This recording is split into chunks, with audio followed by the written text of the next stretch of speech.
Hello and welcome to this webinar. My name is François Ebel. I'm a research scientist at the IBM Zurich Research Laboratory in Switzerland, where I lead the development of the Cloud FPGA platform. Today, I will introduce you to this platform, which was selected by the EVEREST consortium as one of its two demonstrator systems. If you are watching this webinar, you are most likely aware of the EVEREST project. Otherwise, for those who were brought here by their preferred search engine, please let me say two words about the project. EVEREST is a European project funded by the Horizon 2020 program for research and innovation. EVEREST stands for Design Environment for Extreme Scale Big Data Analytics on Heterogeneous Platforms. Its target is to develop a design environment to simplify the implementation of big data application on FPGA-based systems. I mentioned in the beginning that the Cloud FPGA platform was selected by the EVEREST consortium to be one of its demonstrator systems. Cloud FPGA is a research project conducted at the IBM Zurich Research Laboratory in Switzerland. The goal of this project is to deploy FPGA at large scale in data centers, and by large scale we mean in the order of thousands to tens of thousands of FPGA per data center.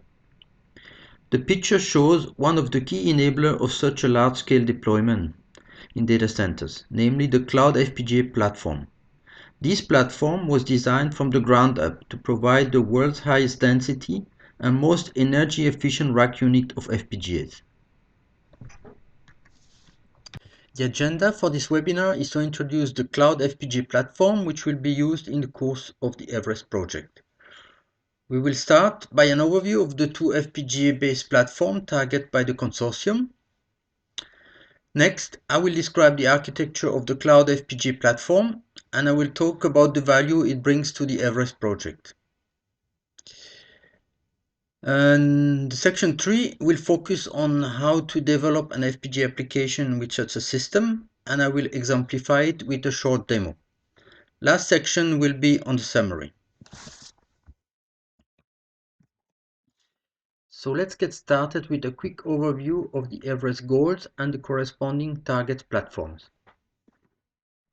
The EVEREST consortium aims at developing a design environment that simplifies the implementation of big data application on FPGA-based systems.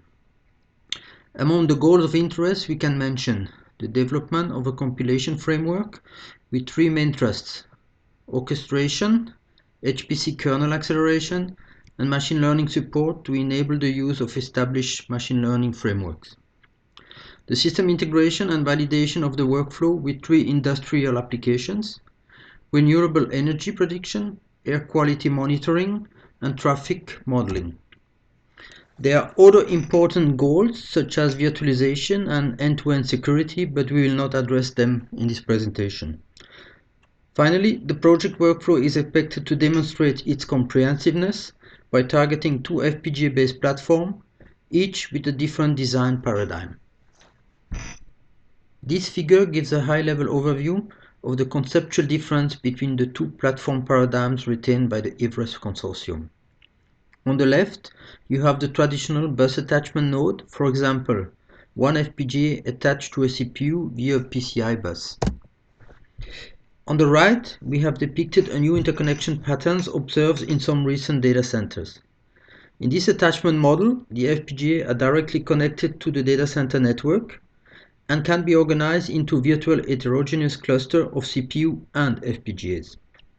This example shows a cluster of one CPU interconnected with 3 out of 6 FPGA via the TCP/IP Ethernet network of the data center. The vast majority of FPGA deployed in data centers operate with a traditional CPU to FPGA bus attachment, such as the PCIe bus. Therefore, this approach will be the first legitimate platform of choice for the EVEREST project.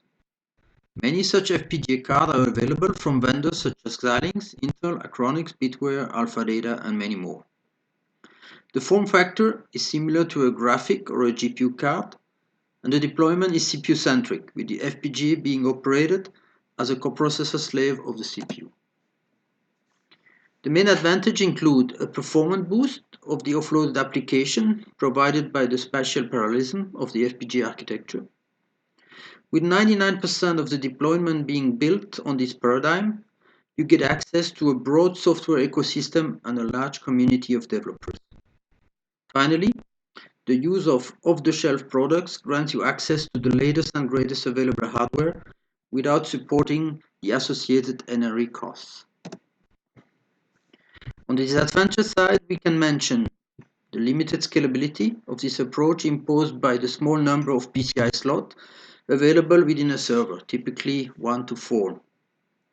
The shortage of PCI slot directly drives the preference for the use of high-end FPGA, which are inevitably expensive and power-hungry. Next, most of FPGA cards come with the so-called card electromechanical form factor as depicted here. This mechanical form factor calls for the use of unconventional data center servers, which are 2 to 4 units high and which are able to deliver 250 to 1000 watts of additional power supply. This breaks the server homogeneity sought in large data center and is usually not welcomed by the DC operators.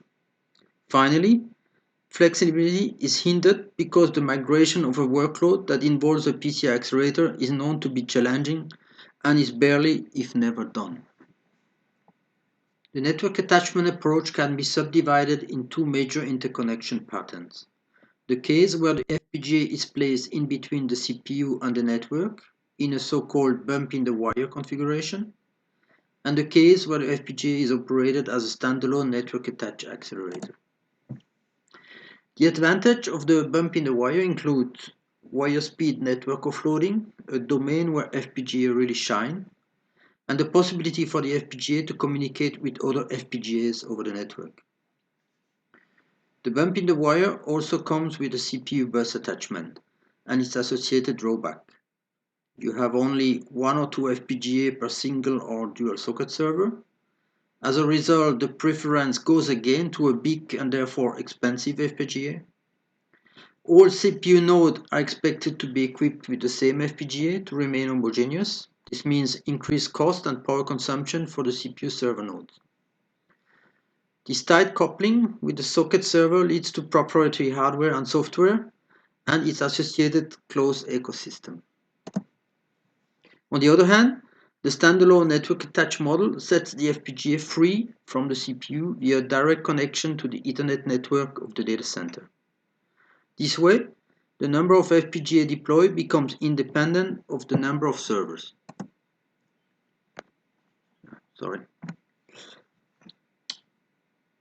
Every FPGA is now IP addressable, a routing architecture that has proven to be particularly scalable in data center.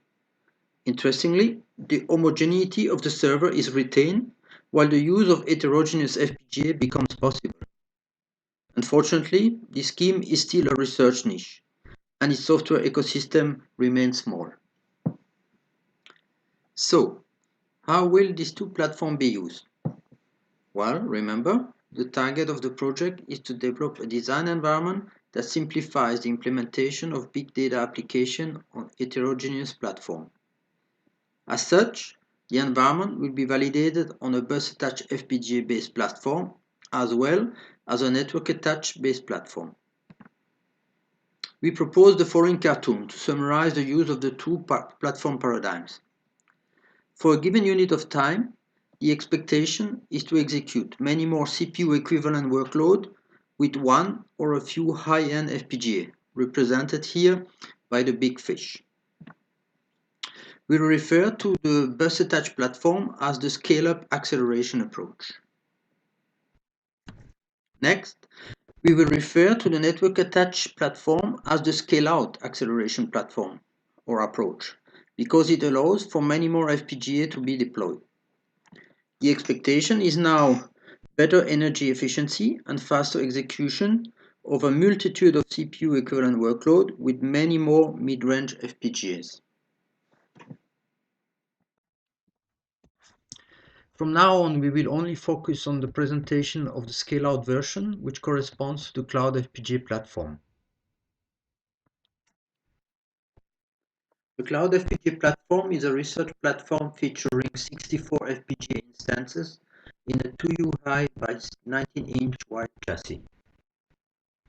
The chassis is equipped with two sleds, S0 and S1, each sled consisting of 32 FPGA cards and the equivalent of a top-of-rack Ethernet switch, in this case an Intel FM6000 AC.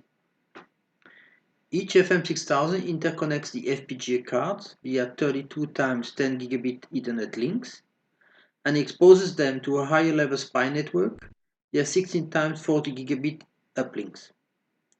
This amounts to a bisectional bandwidth of 640 gigabits per second per sled or 1.2 terabit per second per chassis.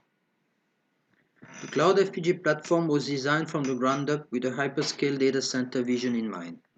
In fact, to make FPGA plentiful, cheap, and easy to use in the data center, we needed to come up with a really dense platform. This is somehow cartoon on this slide. On the very left side, you have a picture of the 2U high chassis. As mentioned previously, this platform embeds 64 FPGA in a 2U times 90-inch chassis, which represents the world highest density of FPGA that we are aware of. The 2U high I mentioned stands for 2 standard rack units, which amounts to roughly 9 cm or 3.5 inches high. Since this is not very high, you can insert 16 such chassis in a standard data center rack, which will provide you with a total of 1024 FPGA. Each of these FPGAs comes with its own TCP/UDP IP stack implemented in hardware, and therefore they will be reachable from anywhere as soon as you hook up such a rack to your data center network. Ultimately, you may end up with a picture in the upper right corner depicting a mixture of hyperconverged server racks in white and plenty of FPGA provided as Cloud FPGA rack in yellow. After this high-level view of the platform, let's move on and explain how a developer would work with one or multiple FPGA in such an environment. Let us start with the deployment of a traditional CPU server in the cloud.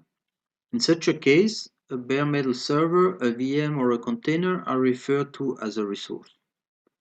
The user specifies this resource in terms of number of cores, memory size, disk space, etc. Then he indicates the software image he wants to use on this resource. This is typically a Linux distribution such as Red Hat, CentOS, Ubuntu, or so. Next, the resource and the image are assembled into a so-called instance, which gets deployed in the cloud. The great thing about network-attached FPGA is that they can be deployed in the same exact way. In such scenario, the FPGA standalone card becomes the compute resource node. The user specifies this resource in terms of number of CLBs, internal block RAM, number of DSPs, external memory size, etc. Similarly, the bit file used to configure the operation of the FPGA is now becoming the image. Finally, the task of the Cloud Resource Manager is to select an FPGA that matches the user's needs and to program it with a bit file corresponding to the requested application. Once this is done, the IP address of the deployed FPGA is returned to the user, indicating that the instance is ready for operation. As a result, you can use this IP address to communicate with your FPGA over UDP or TCP IP sockets, the same way as you are used to connect with traditional remote servers. Now that we have defined the concept of FPGA instance, it becomes easy to explain what we refer to as a cluster of FPGAs. As shown on this picture, a cluster of FPGA is nothing but the deployment of n instances. Note that for simplicity, this slide depicts a homogeneous cluster of 4 FPGAs. However, a Cloud FPGA cluster can be made of any collection of heterogeneous CPU and FPGA instances.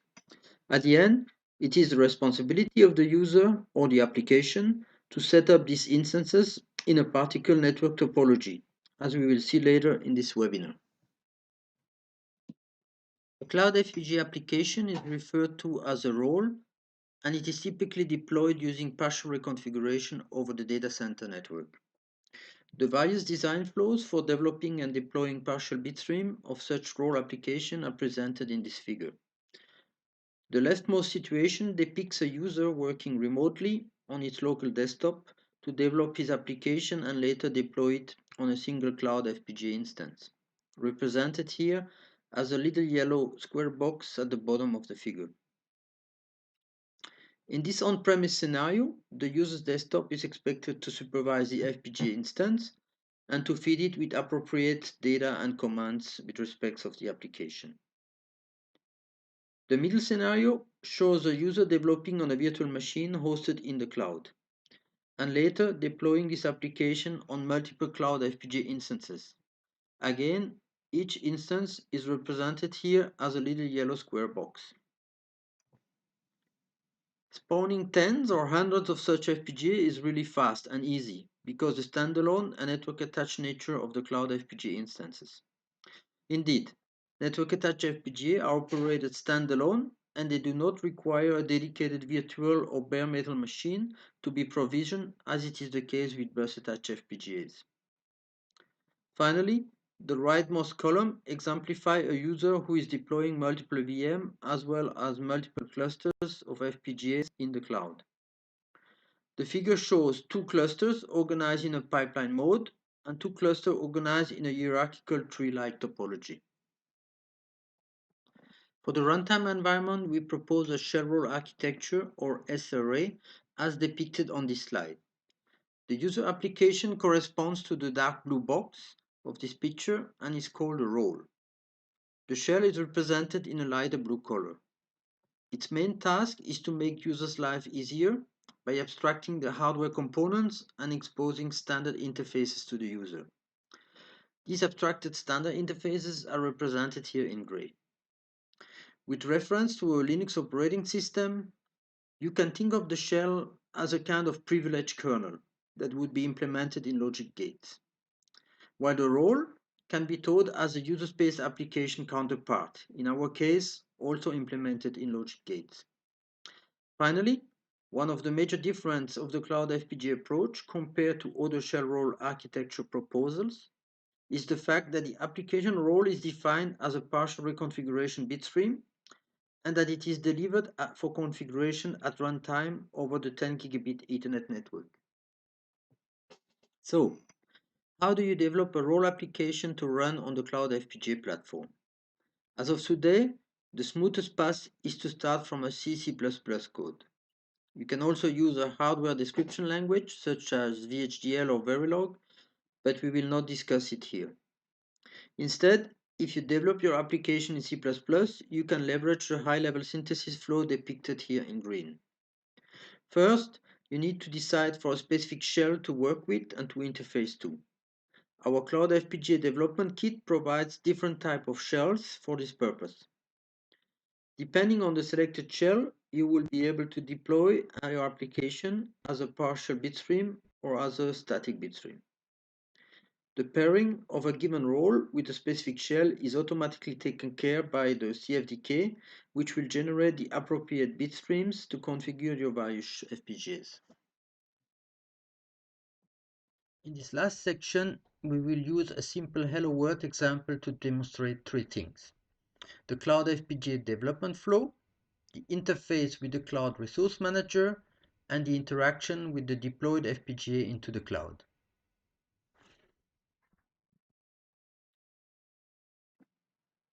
Let us assume the following simple application that loops back every TCP segment received from the shell and sends them back to the remote node which emitted them.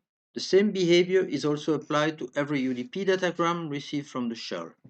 As we mentioned previously, the shell abstracts the complexity of the underlying hardware components, in this case the network sockets, and exposes standard interfaces to the user, in this case AXI4 stream interfaces represented in gray. An AXI4 stream is a standard interface oriented towards the transfer of streams, as its name indicates. The exchange takes place over a data bus operated in data flow mode. This means no use of address, but a few signals to frame the transaction. There is, for example, a T-last to signal the end of the stream, a T-valid to flag the data that are validated, and a flow control signal, T-ready, that the receiver can use to slow down the pace of the interface if necessary. And here is a snippet of the TCP loopback code in HLS. You can think of the C++ function a bit like a VHDL process. The function performs input and output operation on the physical AXI4 streams, colored here in blue for the inputs and red for the outputs.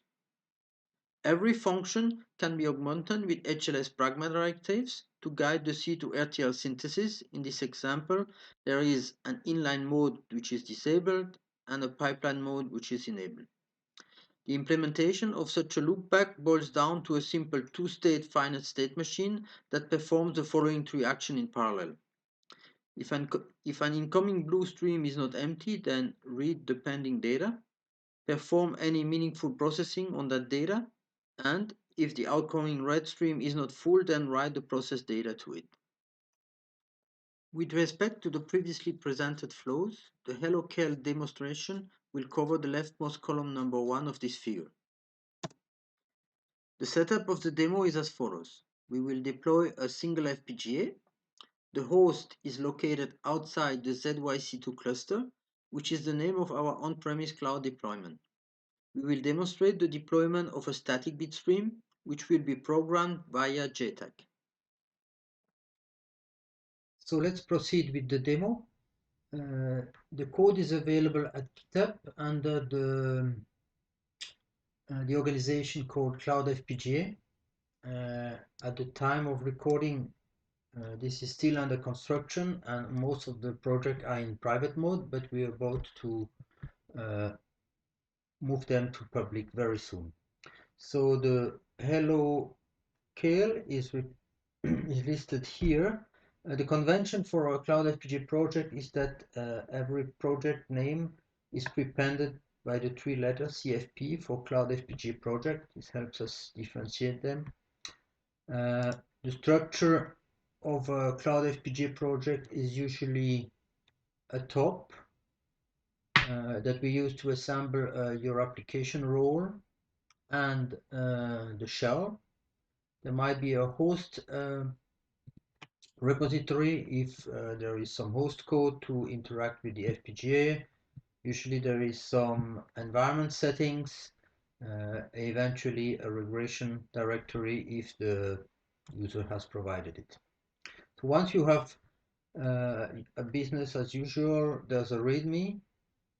If you follow the step-by-step, you clone and set up your environment, you're ready to build the project. You get something like in this red window, similar structure, and there's a basic command to build.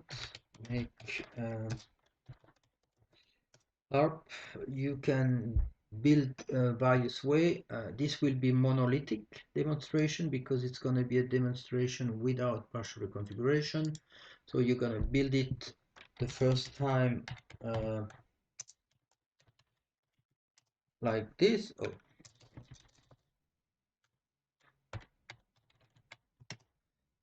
The next time you will be able to build it incrementally to save a little bit of time. Debug stands here for the fact that you may have some debug probes. We'll see that later.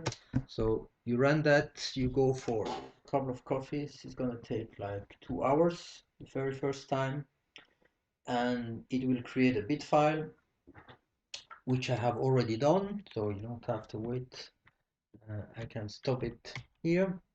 The bit file is available in the DCP folder. And it's called, it is listed here, and this is the bit file we are now going to demonstrate and upload into our data center. Before we can deploy our instance in the cloud, we need to upload the bit file that we just generated into the Cloud Resource Manager. We will use the GUI version of the API to demonstrate that. In the menu image, there are a set of RESTful methods. We're going to use the post method here. Fill in the information that is required. Username, password. We ask to provide some information about the bit file that we are about to upload so that we can identify it more easily. It's kind of indicating what kind of board it is, FMKU, the shell type, it's not going to be Temisto but Kali. And we can put a command to easily identify it, so I'll put hello Kali into here as the valuable information.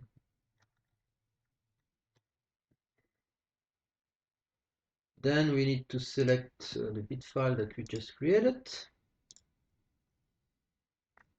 and we can execute.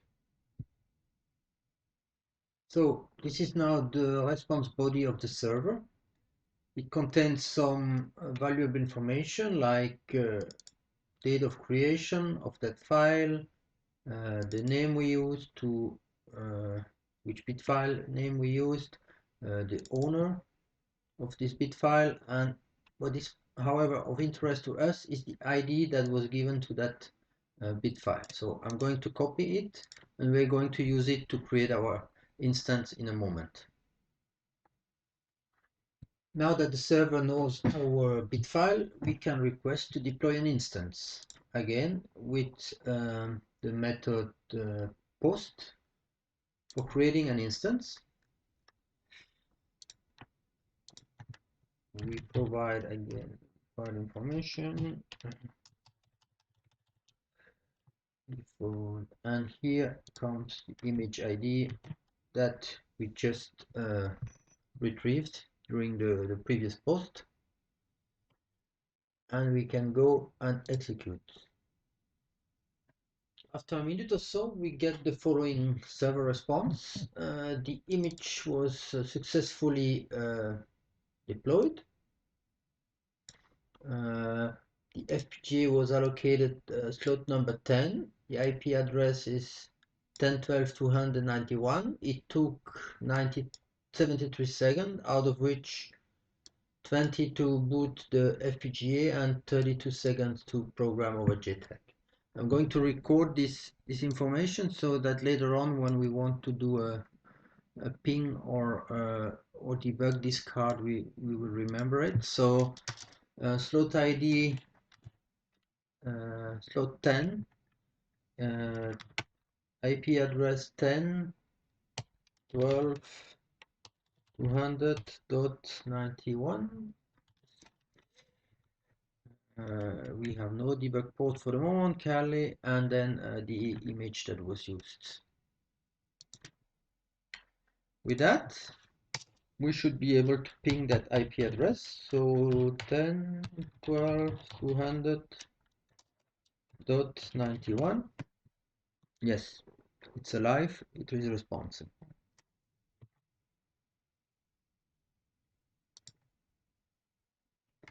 I'm obviously using the GUI version of the API for tutorial reason.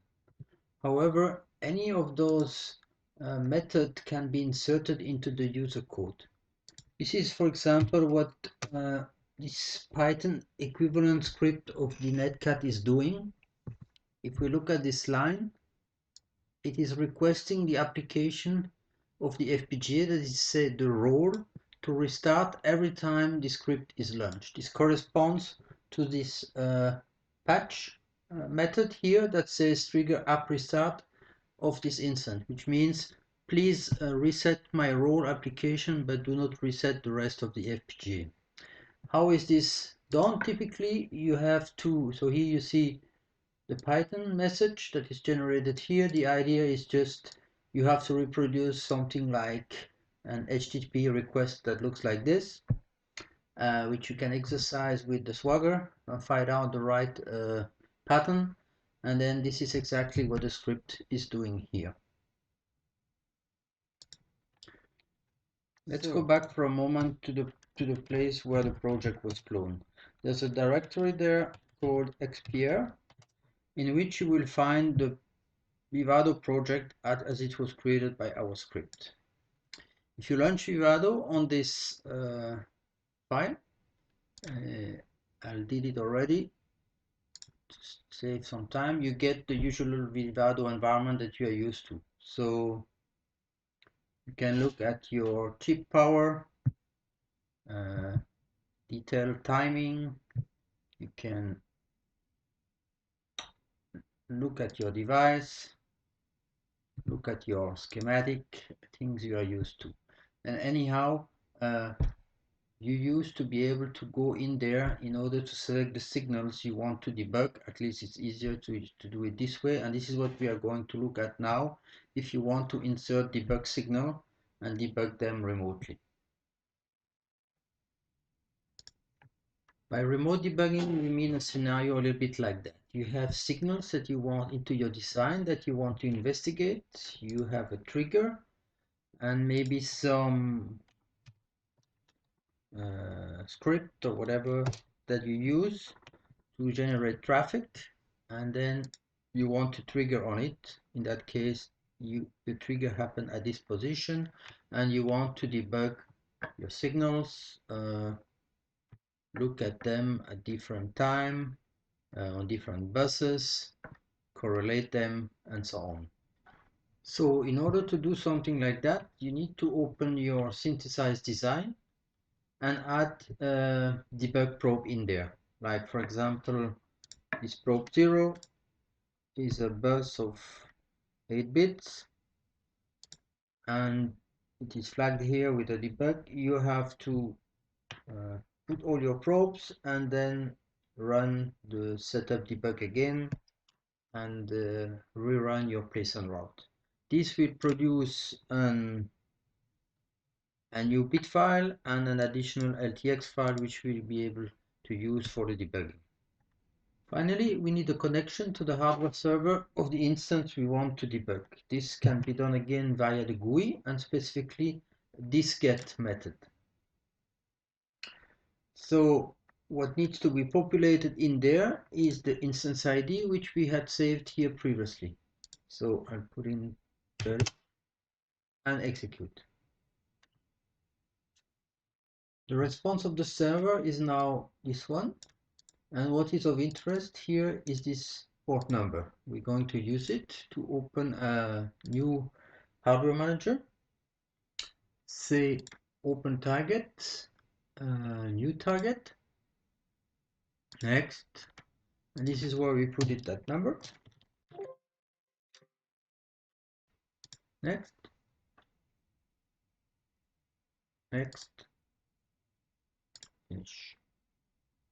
So now we have a connection to our instance. If you remember, this was this one. And what we have to do is just to specify which file we want to work with. So this is done here. So if you remember hello curl, this was in TCP. We take the monolithic, okay, and for the debug probe we need to take the other one. Again, my mouse is freezing, too many. Sorry about that. How comes?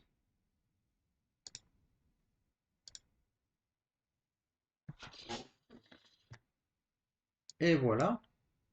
Here I have all the signals which have been selected. Obviously, they are not going to be nicely colored as previously, but they are all here. So we can just, et voila. Let's try to find a signal of interest. Shell, maybe valid. Move it here. I'm going to trigger on a rising edge of this guy. Okay. Send traffic to this board.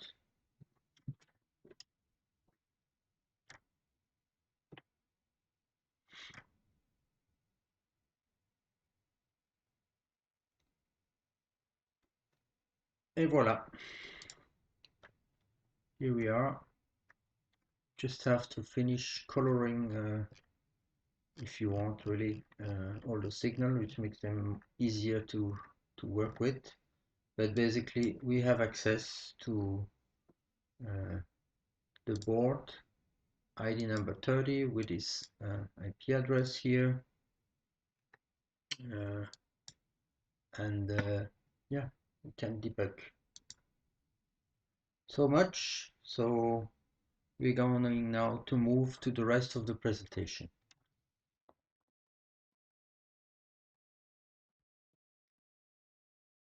The setup of the Hello Temisto demo is as follows. We will deploy a heterogeneous cluster made of one CPU and two FPGAs. This time, the host is located inside of the on-premise cloud deployment. The three nodes are organized in a so-called triangle or loop topology, with the host sending traffic to the first FPGA, the same traffic being forwarded to the second FPGA before being sent back to the host. The FPGAs will use partial reconfiguration and will be programmed with bitstream being delivered over the 10 gigabit Ethernet network. If you remember from the previous tutorial, I mentioned the fact that we take the convention to call every Cloud FPGA project CFP something. So here you have 4 examples of project. And for you to ease the setup of such a project, we have a tool called CFCreate.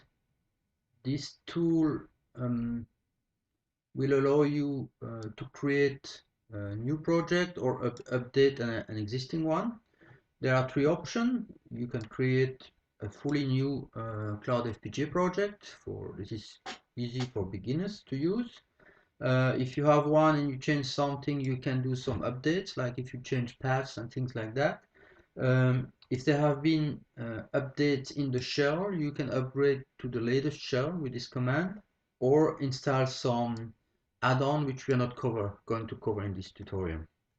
So here's an example how you would create a new project that you want to call CFP test, and retrieve the latest shell from the CFDK. Just run this command. So I put it in black just for it's easier for you to read. So you have to answer a few questions, like which Cloud FPGA module should be used in this project. So, okay, we have only one module at the moment, so it's going to be FMKU. Here you can select which shell you want to work with. At the moment we have 2, and for this demo we need the Temisto shell. So here we are, success, it is done. The project is created. It is here, CFP test.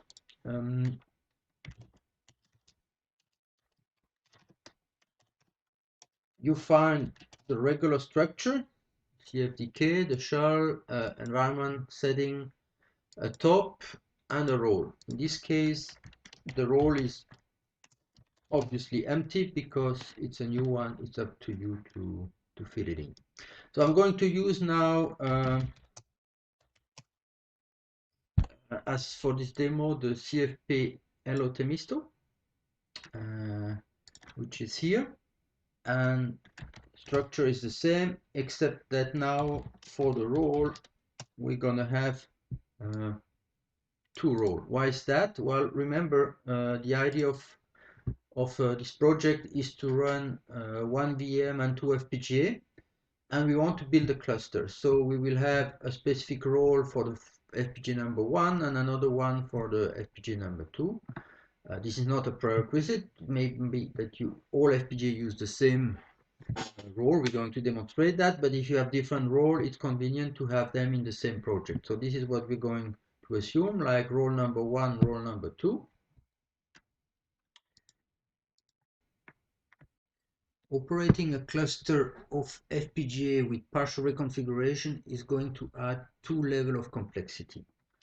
The first one relates to the fact that we are going to have multiple roles into a project, in this case 2.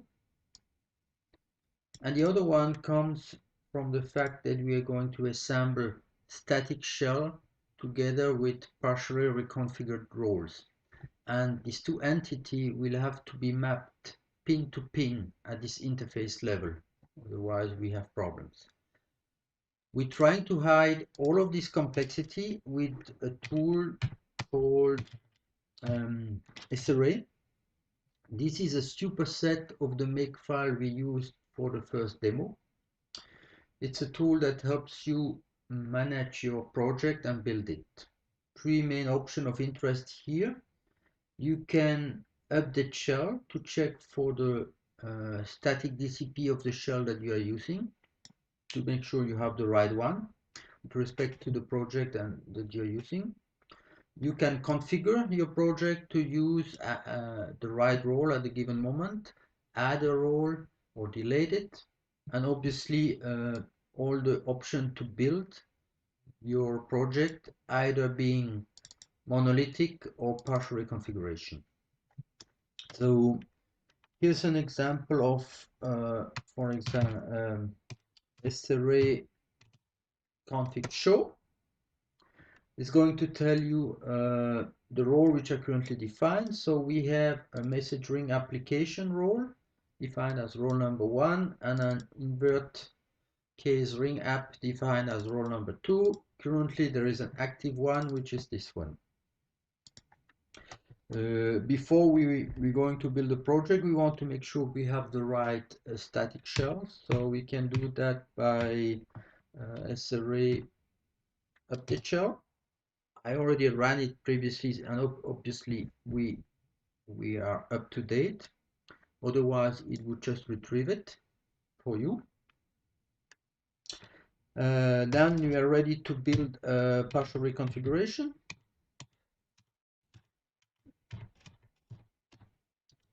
SRA build PR. I'm going to stop it immediately because I did it already. But what is it doing here is basically running the one which is configured here, message ring app.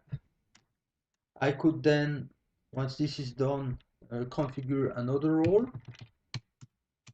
to say I want to use SRA, sorry, the invert case ring app role, and then again run partial reconfiguration. Once this is all done, we can look at the DCPS file, that folder, sorry, and here we have many more files that the system is going to take care and that we are going to provide to the Cloud Resource Manager to configure your cluster. This is what we're going to show now. The next thing to do is to upload the PR bit files of our two roles. While saying that, I just realized I haven't really described what these two roles are doing. So let me bring back this slide for a moment. There is one role which performs a basic echo loop back of whatever comes in the FPGA and forwards it to the next FPGA in the cluster. This is similar to the echo loop back of the Monolithic demo.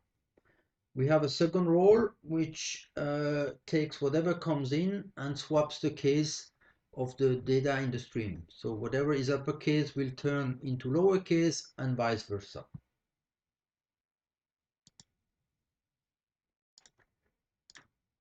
This time we are going to use the method post image app logic to upload our image. As usual, we need to provide a username, password, details about the image we want to upload. This is here.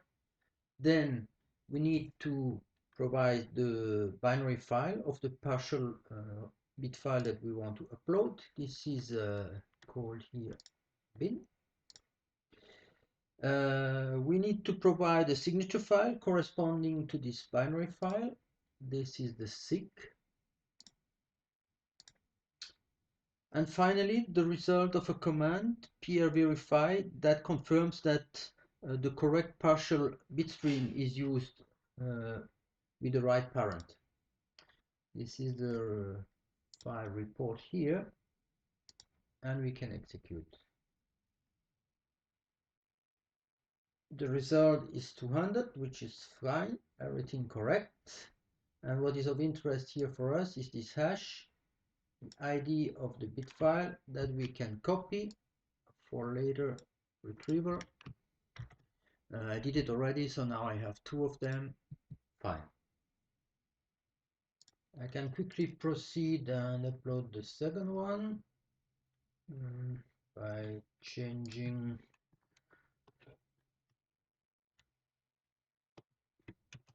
what we call the other one flip, just the one that switches the cases of the character. I need to select the binary for this one, the signature.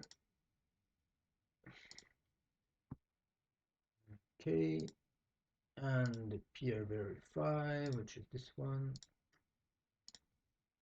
Go, and we will get a second hash. Done. Yes. This one, which I'll save again here. Done.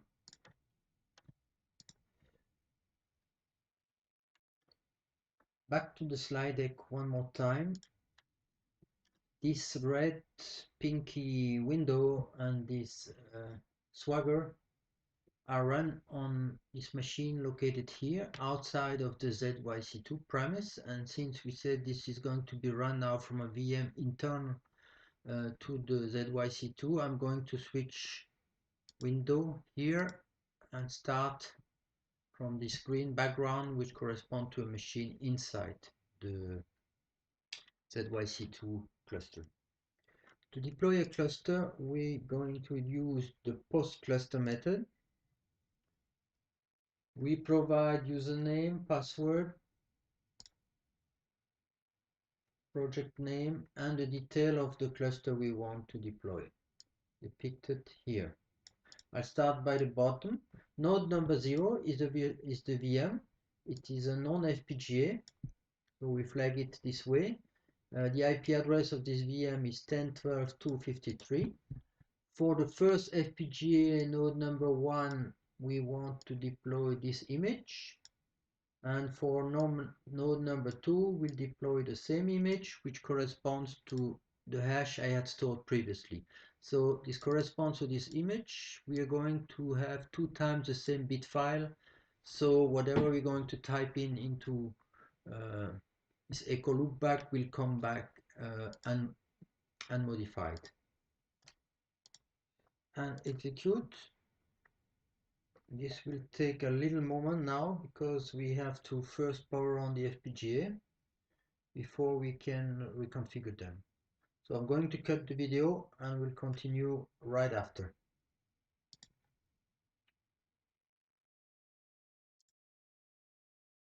The new server is now deployed. It has received ID number 247.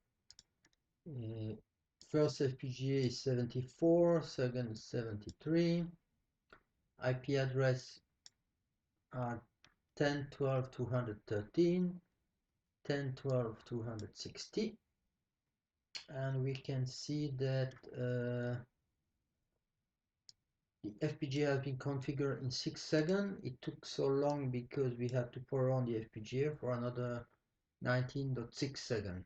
So cumulated times 2, we have a cluster setup time of about 79 seconds. We'll see later on how this can be accelerated when we don't have to power on the FPGA every time. I'm now going to put those numbers into my table here, and we will continue with pinging this, trying to ping this cluster. So I've opened here 2 terminals. On the left side, I'm going to use it to communicate between the host and the first FPGA, so ping it. The second one is between the host and the second FPGA. So both are reachable, which is fine.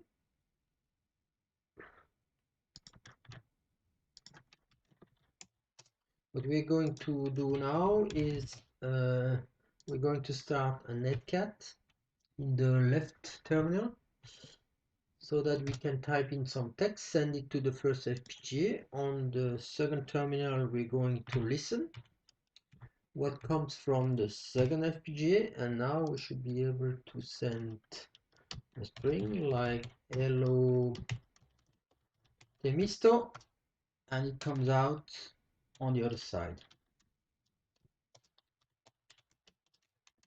So this is our hello world for the cluster.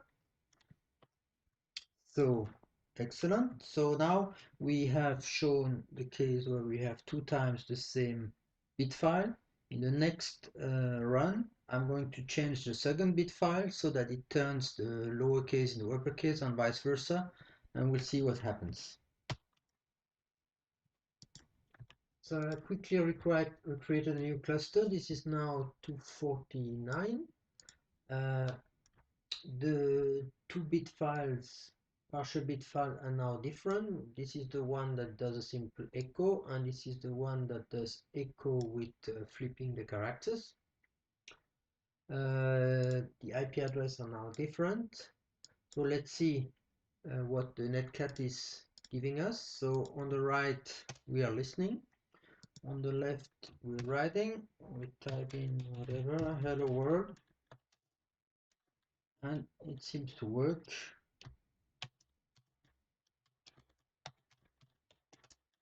as expected.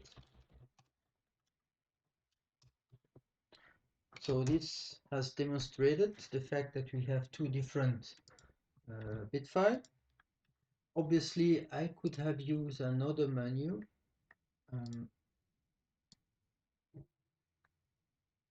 which is here. We have an option where we can reconfigure only one of the 2 FPGA and then restart so not reconfiguring only FPGA of the cluster, but only one. Give it a reset here, and we're ready to go again. And this ends up now the demo. After this demo, let's conclude this webinar and recap what we presented.